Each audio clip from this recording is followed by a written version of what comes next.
다 보셨어요? 네. 그 밖에 성당, 거기 있죠, 유명해? 네, 그 밖에 성당, 수도원 성당, 그래서 수도자들을 위한 전용 성당이죠. 수도원마다 다 있습니다. 그 다음에 경당, 이거는 공소신자들을 위한 성당, 네, 공소성당이라고 그랬죠. 그 다음에 학교나 병원의 부속성당, 어떤 특별한 특수한 공동체를 위한 성당, 이게 교도소라든가 이런 데 다 성당이라는데 경당이라는 게 말이 많은 거죠. 예.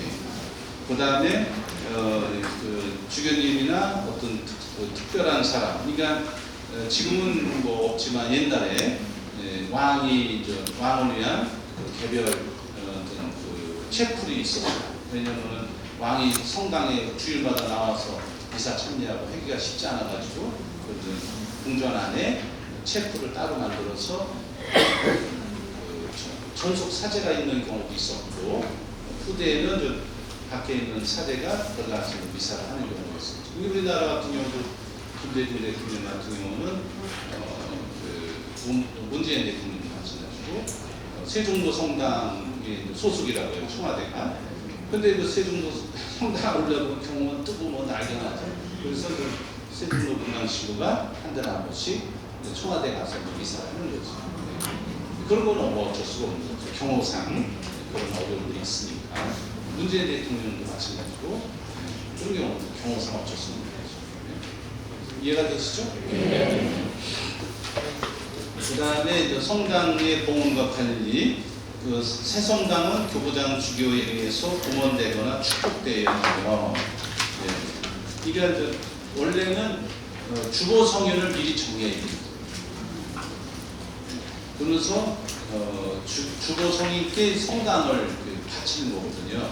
근데 우리나라는 성당 다 짓고 아니면 성당 짓는 과정 중에 주보 성인 찾아서 이렇게 하고 그러는데, 원래는 주보 성인을 미리 정해서 그 성인께 봉헌하면서 우리 교우들을 위해서 아니면 지역의 교회를 위해서 정부에다가 봉헌을 하는 거예요.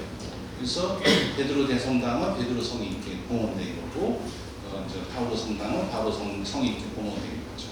무슨 얘기 하셨죠? 네, 그거를 염두해 주세요. 그 다음에 봉헌되고 축성돼야 된다. 이거는 일반 집이 아니라 하느님을 위한 우리 신앙인들이 은총을 받고 그 다음에 새 사람이 되는 성체 성사가 거행되는 그런 장소이기 때문에 축복이 이루어져야 된다. 주교님이. 그래서 제대, 기둥 이런 데 기름을 다 바르죠. 근데 기름 바른다는 얘기는 일반 사물이나 일반 공간이 아니라는 얘기죠. 그래서 성별됐다는 말이죠.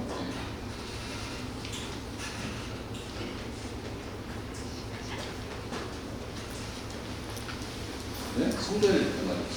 네?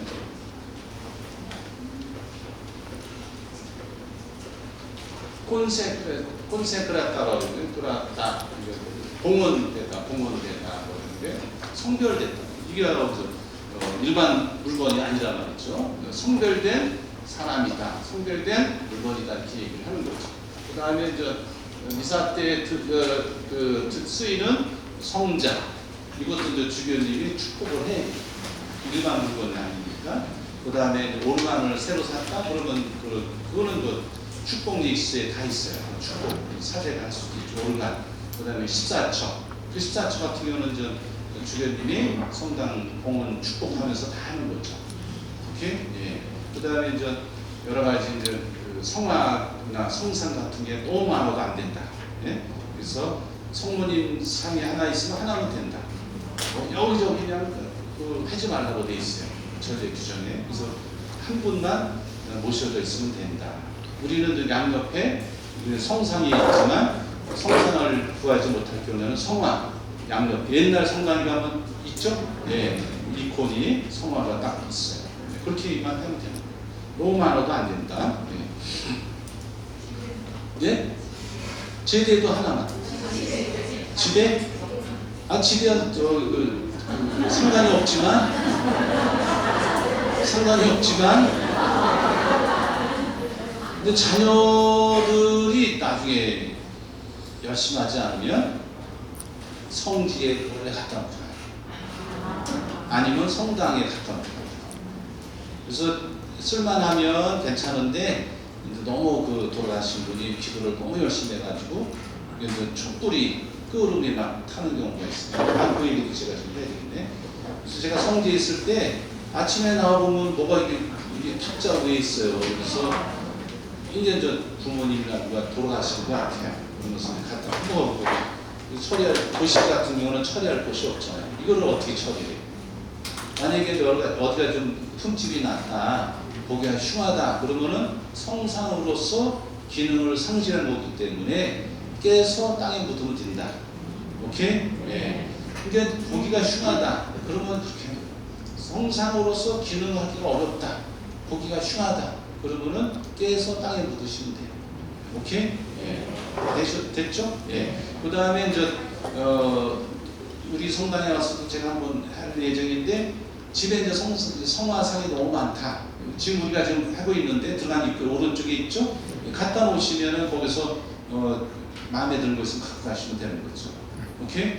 이게 잘하고 있는 거예요, 우리 성당 같은 경우. 먼저 성당 같은 경우는 그런 성상들이 너무 많아가지고 로비에다 쭉 깨끗하게 물로다 다 씻어가지고 쭉 전시를 했어요. 원하는 분 갖고 가시고 그것도 많이 갖고 가셨어요.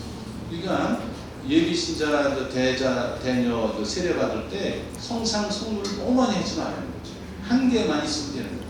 묵주 하나, 성모님 상 하나, 십자가 하나 그 정도면 되거든요. 그 다음에 성화 같은 경우도 하나면 되고 너무 많이 하지 않도록 가정방문 가면 묵주가 20개가 돼 있어요. 하지 마시고요. 그러다 보면 전 성물을 훼손하는 그런 일이 생기죠. 거룩할 성자, 거룩한 물건이라는 말이죠. 네? 우리가 이제 기도하는데 도움이 되기 위해서 우리 교회가 정한 건데 한 개만 있어도 되지. 뭐 너무 많은 거죠. 아셨죠? 네. 그래서 그거 훼손됐으면 이거 어떻게 하지? 당황하지 마시고 제가 말씀드린 대로 성상으로서 기능을 상실했기 때문에 이거는 깨서 땅에 묻으면 된다. 오케이? 네. 오케이. 그 다음에 하느님 경배에 합당하게 청결과 미관이 유지되고 우리 금요일 내에는 우리 교우분들이 청소하시고 다다음 주에 우리 부활 앞두고 청소를 하고 있으니까 잘하고 계십니다. 네? 우리 한국 교회는 그런 일이 없는 것 같은데 미국에서는 좀 홈리스들이 성당에 와서 자요. 문을 잘 닫으면 다행인데 제가도 미국의 샌프란시스코 한인성당에 있는데 그래서 아침 인사 끝나고 나와서 이렇게 밖에 쳐다봤는데 한 4-5명 안 오니까 대성당에서 안 하고 조그만 책불에서 좀 미사를 하는데 끝나고 올라왔는데 성당 문 앞에 이상하게 젖어 있어요. 이상하다. 그래서 샌프란시스코 안개가 많아요. 그래서 처음에 안개 때문에 젖었나? 그런 생각을 했어요. 그 다음에 봤는데 또 젖어 있어. 이상한데 문도 열리고. 가서 보니까 문이 열린 거예요. 그래서 왜 그런가 그랬더니 저쪽 도로변에 그 문이 안 잠긴 거예요. 왜 안 잠겼나 그랬더니 소나무 뿌리가 건물 밑으로 들어와가지고 문이 안 잠긴 거예요. 문이 안 잠긴. 그래서 홈리스가 성당이 바닥에 카펫이니까 화장실도 있고 그냥 오다 잘 주무신 거지. 그래서 이건 안 되겠다. 그래서 오줌을 싼 거죠, 성당에. 다행히 성당 안에서 안 한 것만 다행이지. 성당 안에 화장실이 있으니까. 그래서 다행인 거죠. 그래서 문을 그쪽에 고치려고 안 고치는 사람이 없는 그래서 할 수 없이 쇠사슬로 묶고 그래서 그 다음에 이제 젖어 있질 않다. 그런 것들을 우리가 잘 해야 되겠습니다. 그 다음에 거룩함이 보존되어야 되고 건물 관리도 잘해야 한다. 전례 거행 때 성당 입장은 자유롭고 무료해야 된다. 무료죠? 네, 돈 받는데 없습니다. 네. 티켓은 있죠. 인원이 이제 너무 오버가 되니까 넘치니까 미리 접수가 해서 2년까지 그런 건 뭐 우리가 어쩔 수 없는 거지. 양해를 구해야죠. 그래서 부활 성향미사 때 우리 초중고 청년들이 중앙에 딱 자리 잡고 앉을 거거든요. 그래서 우리 어른들이 야, 젊은도 오래 살 놈들이 거기 왜 앉아? 그러시면 안 되고 아직 그런 일이 없었으니까 초중고 청년들이 딱 가운데 앉으면 이 친구들이 졸다가도 다 깬다고요. 저 뒤에서 앉아있으면 다 좋은 거지. 그래서 초중고 청년들을 배려하는 뜻에서 자리를 잡은 거니까 오해하지 않으시면 좋겠어요. 우리 어르신들이 아유 이놈들 자리를 다 잡고 우리는 어디 앉아 그러지 마시고 먼저 성당에서 그걸 했어요. 처음으로 했다는 거예요. 처음으로. 그래서 우리 초중고 청년들 그렇지 않아도 젊은이들이 숫자가 적은데 우리 어른들이 좀 더 배려를 해주시면 고맙겠습니다. 그 다음에 성당은 종말론적인 의미를 지니고 있다. 종말이 뭐냐? 뭐 세상 마지막이죠. 그러니까 성당에 들어가는 거는 우리의 마지막을 생각하는 거다. 그래서 우리 신학 그 과목 중에 교의라는 게 있어요. 도그마, 교의 신학이라는 게 있어요. 그 다음에 예수님에 대해서 배우는 거를 그리스도론이라고 해요. 그리스도론. 그 다음에 성모님에 대해서 배우는 거를 마리아론이라고 해요. 그 다음에 이제 칠성사에 대해서 배우는 거는 성사론이라고 해요. 성사에 대해서 배운다는 거죠.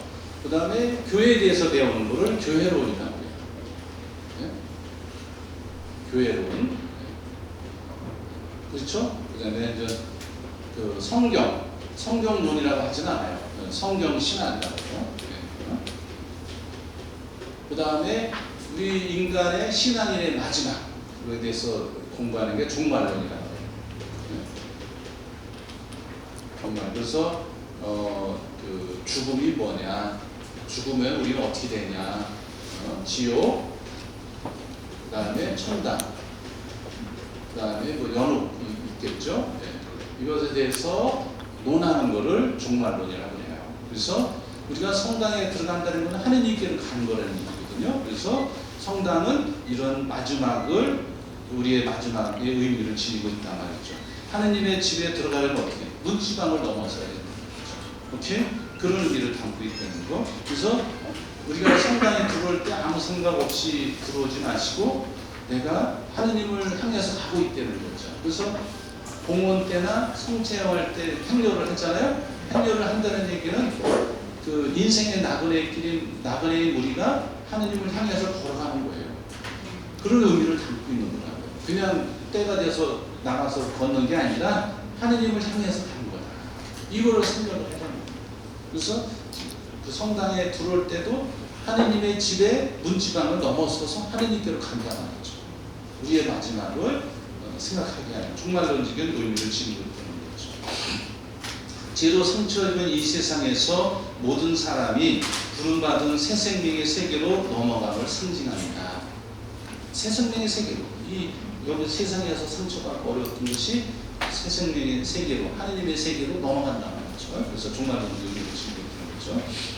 그 다음에 가시적인 성당은 눈에 보이는, 눈에 보인다 말이죠. 성당은 하느님 아버지의 집을 상징한다. 하느님 백성은 이 아버지의 집을 향해 나아가고 있고 아버지께서는 그곳에서 그들의 눈에서 모든 눈물을 닦아주실 것이다.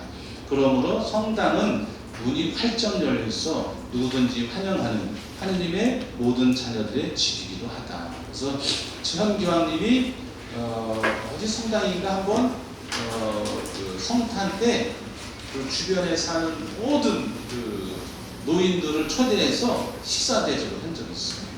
성당 안에서. 성당 안. 우리가 뭐 강당이 있으니까 강당에서 하면 되지만 바로 그 하느님의 집은 우리 전례만 하는 것이 아니라 그런 어려운 사람들을 초대해서 식사를 나눌 수 있는 곳이기도 하다는 거예요. 현교황님이 그걸 하셨어요. 어느 성당에서. 우리도 뭐 공간이 있기 때문에 뭐 성당 가서 의자 나누고 가파른 데가 세가 넘어지만 우리는 평지에서. 그래서 지난 성탄 판 아니 부활 판공 때 말씀드렸지만 미사는 그 뭐라 그랬어요? 성체령한 걸 성찬, 거룩한 식사란 말이죠. 그 다음에 이거는 유카리스티아라고. 그 다음에 미사 끝나고 나서 이제 그 다과 같은 거 했잖아요. 그걸 뭐라 그랬어요? 매찬. 사랑의 식사라고 말이죠. 그래서 이걸 뭐라 그랬어요? 아가페. 그래서 우리 신앙생활은 미사에 와서 예수님의 몸을 받아 모시는 성찬 예배.